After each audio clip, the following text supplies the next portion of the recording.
ముందుగా మనం కుక్కర్ పెట్టేసుకోవాలి ఫ్రెండ్స్. అందులో 3 టేబుల్ స్పూన్ల ఆయిల్ వేసుకోవాలి. ఆయిల్ కొద్దిగా వేడెక్కాక అందులో 1 టీ స్పూన్ అల్లం వెల్లుల్లి పేస్ట్ వేసుకుని పచ్చి వాసన పోయేంత వరకు అల్లం వెల్లుల్లి పేస్ట్ వేయించుకోవాలి. అల్లం వెల్లుల్లి పేస్ట్ వేగాక హాఫ్ కేజీ మటన్ ని వేసుకొని ఇలా పూర్తిగా కలుపుకోవాలి ఫ్రెండ్స్. ఇలా కలుపుకున్నాక అందులో ఇప్పుడు మనం పసుపును వేసుకోవాలి. పసుపును వేసుకొని ఇలా పసుపు ముక్కలకు పట్టేలాగా కలుపుకోవాలి. మూత పెట్టేసుకుని 2 నిమిషాలు ఉడికించుకోవాలి ఫ్రెండ్స్. మూత తీసి చూడండి, ఇలా వాటర్ వస్తుంది.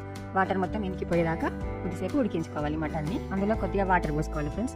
మటన్ 70% ఉడికేదాకా కుక్కర్ మూత పెట్టేసుకుని 3 విజిల్ పెట్టేసుకోవాలి ఫ్రెండ్స్. అందులో మీ రుచికి సరిపడా కారం వేసుకోండి, ఉప్పు తగినంత వేసుకోవాలి. కొద్దిగా ధనియా గరం మసాలా వేసుకొని కొత్తిమీర వేసుకొని ఇలా పూర్తిగా కలిపేసుకోవాలి. 3/4 కేజీ రైస్ ఇలా 50% ఉడికించుకోవాలి ఫ్రెండ్స్. నీళ్ళని వంపేసుకొని ఇలా మటన్ లో వేసేసుకోవాలి. ఇప్పుడు కుక్కర్ మూత పెట్టేసుకొని ఒక విజిల్ వచ్చేలాగా పెట్టుకోండి ఫ్రెండ్స్. ఈ రుచికి సరిపడా నెయ్యిని వేసుకోండి.